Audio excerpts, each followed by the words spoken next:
All right, we're going to get started as we walk our way through the beginning here. I apologize, one of the other panel members who was supposed to be here a day or two ago got admitted to the hospital with appendicitis, so he's not be able to make it. He was going to be talking about the Gatlinburg fires. But my name is Mark Economou. I am the Public Information Manager for the Boca Raton Police Department. I'm also now the chair of the Joint Media Information Task Force with the Southeast Regional Domestic Security Task Force.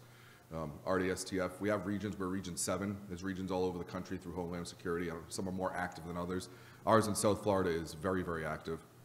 I'm also the Southeast Regional Chair for the PIO section for IACP here. So today we're going to be talking about PIO groups, teams helping out other folks in large-scale incidents.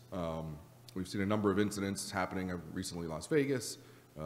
We had Orlando at the Pulse nightclub and other incidents that require, for us in particular, Hurricane Irma, require large-scale response. One PIO can't do the whole job when there's something that massive happening and there's that many folks descending from the media down on you. It just can't be done. And we've learned that through hard lessons over the years. Yesterday, Michelle, who just walked in, she was going to stay. She couldn't make it. She's the PIO for Orlando. She did a presentation yesterday on the Pulse nightclub. And she said, first thing she said, we thought we could do it ourselves. Can't do it ourselves. Within the first hour of the incident, she had 1,100 emails. It doesn't happen. You need PIOs to help you out. And we have a great team in Southeast Florida that really helps us out do that. So this whole fund, it's chaired by the sheriff in Palm Beach County, Rick Bradshaw. FDLE's Special Agent in Charge, Troy Walker, is the co-chair of the overall genre. We have quarterly meetings that are absolutely huge. They do a lot of tabletop exercises with all genre, from fire rescue to chemicals to any kind of incident response. It's broken up into different sections, and then after we meet with our PIO groups. So just a little bit before we get started, kind of tell you what one of the things we have is called the mobile JIC. It's a trailer. We got it with funds from Homeland Security, and I'll just mention this story. I'll just show how it's used a little bit.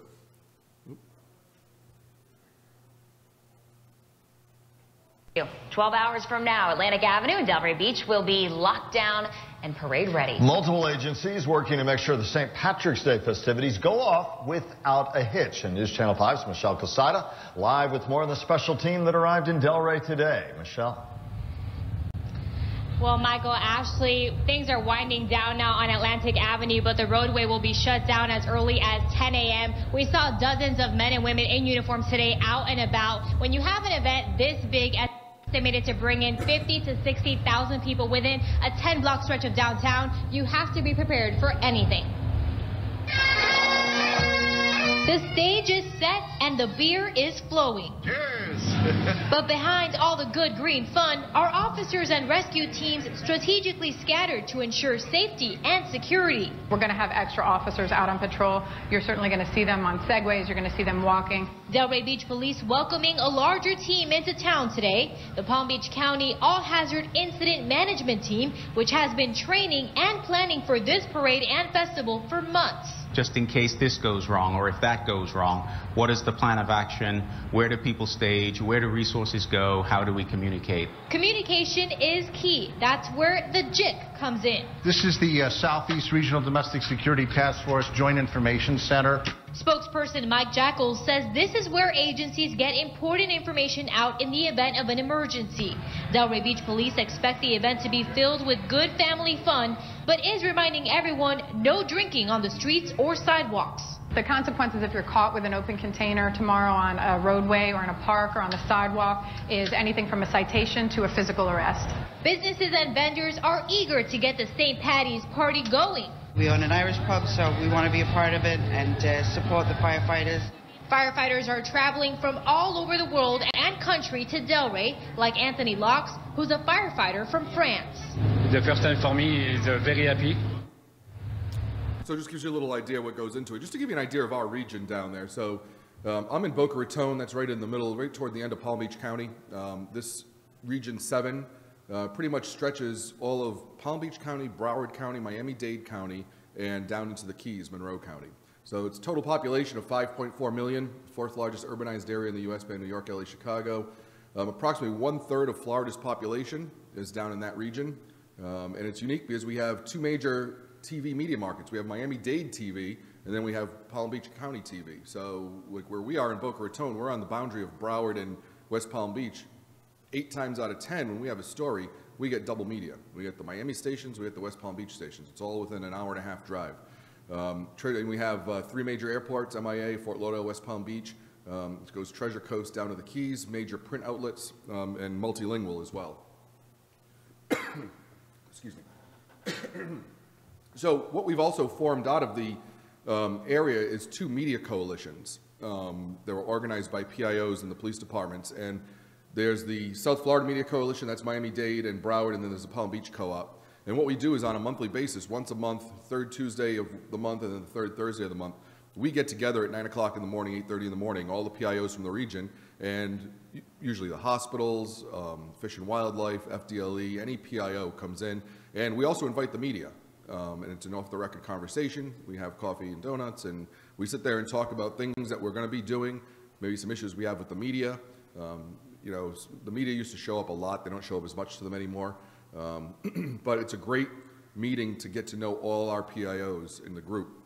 And out of these groups, a lot of them come to the quarterly meeting now. We just had our quarterly meeting last week, and I had about 55 PIOs that showed up to the breakout session. So this is one of the co-op meetings. This took place at Coral Springs Police Department. Usually a different agency hosts every month. So those are all the PIOs from the region hanging out. We usually have a little presentation, and then we walk around, we talk and pass around the mic, and if we have anything to bring up or issues. And we get a lot of great ideas and team planning. And the best thing about it is we know our other PIOs. You know, as I travel, I found other states where, you know, a lot of PIOs don't even know the PIOs 2 towns over. And this is, you know, we're all phone calls away. We have everybody in our Rolodex and, you know, in our phones, and if we need help, we join. So let's talk about the mobile JIC a little bit. This is how it started out. This was funded with UASI funds through the Department of Homeland Security, through the Regional Domestic Security Task Force. We were able to secure funds. And there was a trailer manufacturer down in South Florida, and we started designing it. So it's 34-foot, dedicated diesel mover. It's a dually that tows it, has a generator. It also could be shorelined, which is plugged into hard power. It has 3 rooftop AC units. This took about a year to build with funds, as we had to wait for funds to come in each time.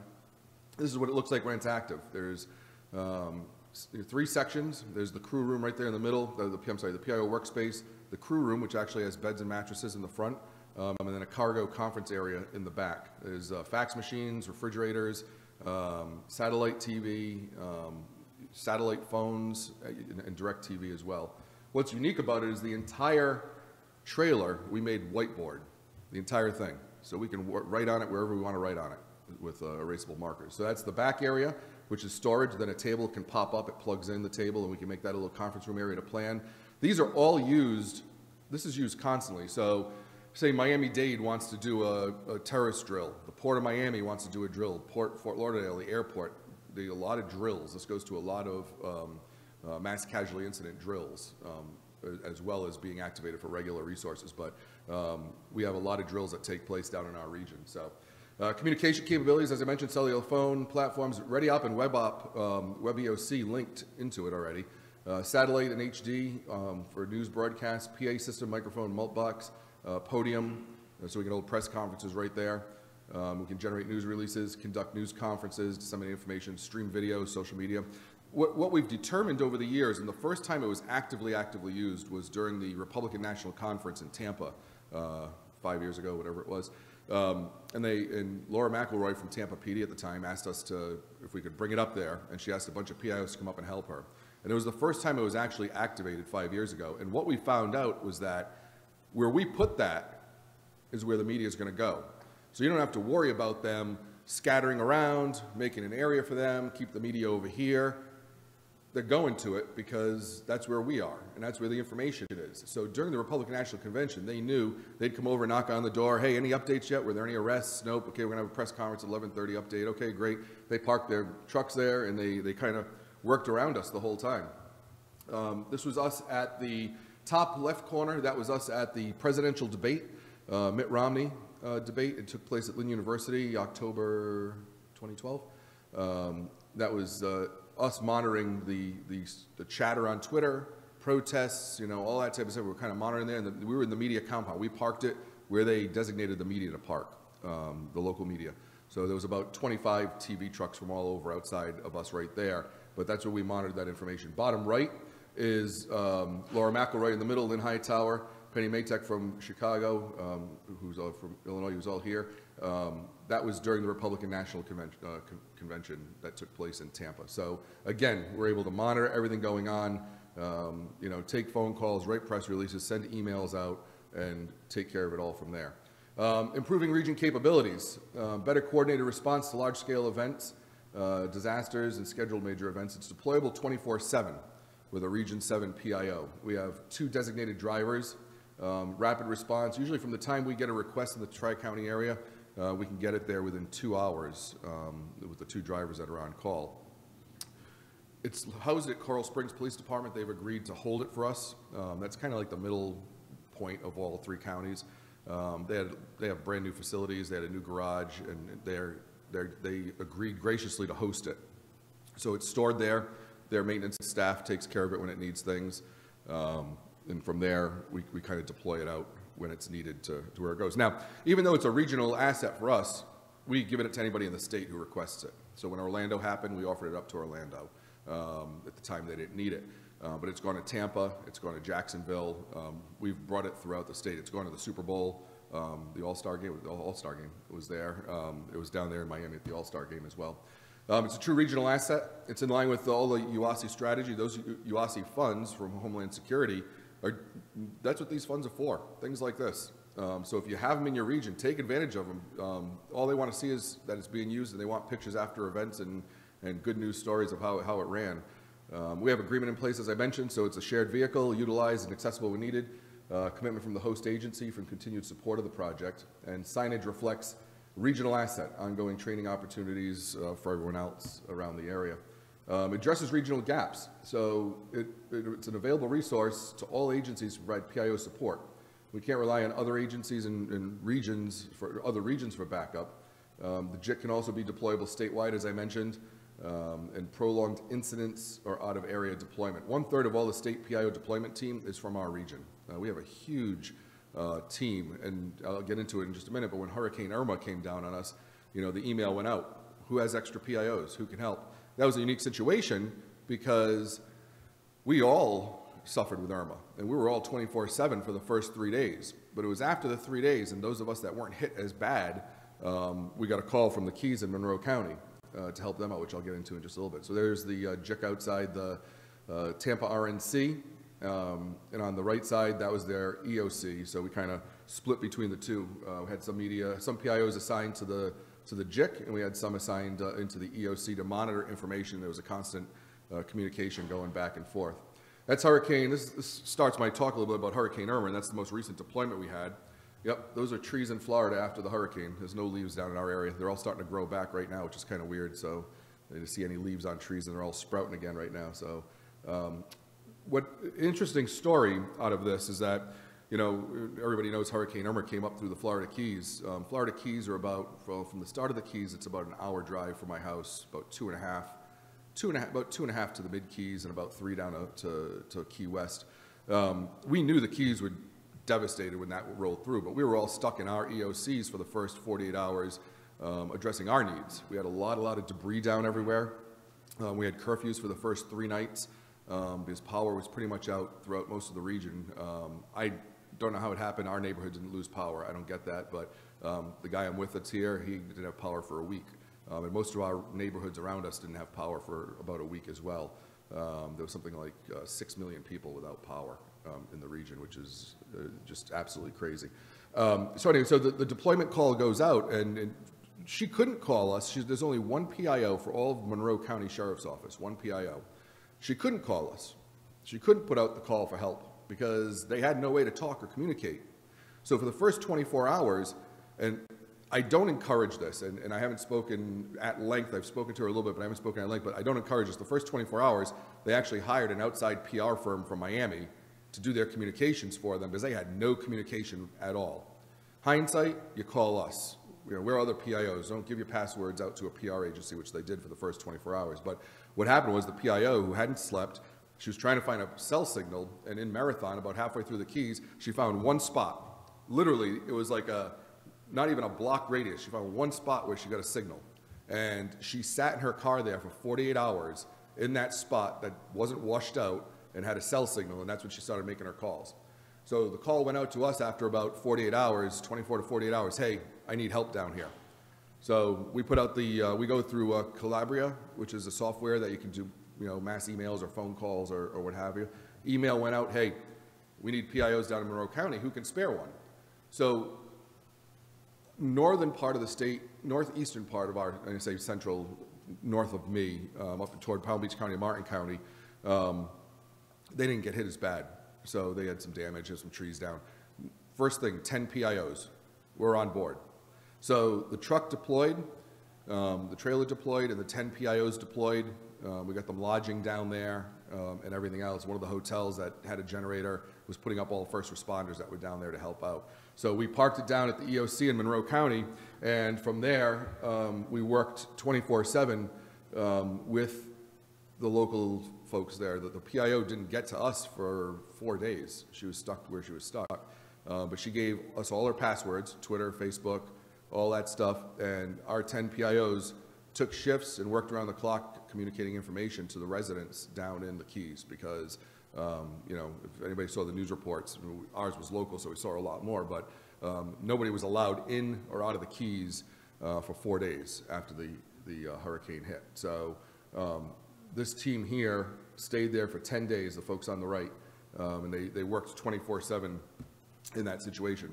Press conferences down the bottom, again, they go to where the JIC is. So, what was unique about that also is that there was also a lot of national media. So besides local, it was national, and the media was let in there to a certain extent, to a certain point, to make it accessible. But they pretty much, hung around that area as well. Again, you can see the damage in the background with the trees. And that's just that picture there is just 48 hours after the hurricane. That's how fast those things come through. Fort Lauderdale Airport shooting, it was also used. You see the JIC in the background up in the distance there. Again, a jumping point for media to be there to get to get information from you. And then a lot of tabletop exercises. These are tabletop exercises. This is training. This one here took place at the port, I believe, or this one's in Miami-Dade. Miami-Dade does a lot of training down there with incidents, just because they are, they're considered a threat in that area because of where they are, who they are, and what assets they have around there. So there's a lot of training that always takes place. Again, whiteboards all over the place, and just sharing information. More training, more tabletop exercises. These things, really work. If you were in the Orlando talk yesterday about the PIO media response to the Pulse nightclub shooting, they had just trained for this about 10 days earlier. They had things in plan. They took a lot of notes, and they were able to pull those notes out and implement them. I know a lot of times we go through this training, and it's kind of boring. It's kind of like it's not real. The adrenaline's not flowing. It's not, it's like, well, this is all great because we're just sitting here talking, and it's tabletop. But a lot of lessons learned come out of those events. So it's always a good idea to constantly do them, and we do them, and we always bring this vehicle with us. Again, more training that takes place around the area. So when that happens, and you get deployed, again, we get a 24-hour, 2-hour deployment anywhere we can go. Anything's within 2 hours in our region. If it's out of region, it'll take a little bit longer to respond. But for the most part, it's there. It has its hiccups. It needs a new generator. It's already 5 years old. It takes a beating. Down in the Keys, it took a beating for 10 days. So what happened was after 10 days, they told us power was coming back on to the EOC and all that stuff. They got that power up first. They told us, hey, okay, we don't need your JIC anymore, but we still need PIO support. So the original 10 people came back. We brought the trailer back, and then we deployed another 8 PIOs that rotated out down to the Florida Keys to help them as well. So it's a regional asset that's out there all the time. Again, like I said, the other person that was supposed to be speaking here with me ended up in the hospital, so with appendicitis, so that's why this is going to be a little bit shorter than the hour and a half that was scheduled. But I'd be more than willing to take any questions. Everybody has any questions about our area in the regional response teams? No one? Contact information. You ever want to get in touch with me is right here. I got some cards up here as well. You can give me a call. You can give me an email. Whatever you want to do. We have all kinds of papers on this. If you want something for your region to help with the PIO deployment, you can do that. But again, it's going to be a little bit shorter because there's supposed to be 3 of us up here at 20 minutes each, so with questions after. So that's, unfortunately, I'm the sole survivor of this. But if anybody doesn't have any questions, thank you. Appreciate it.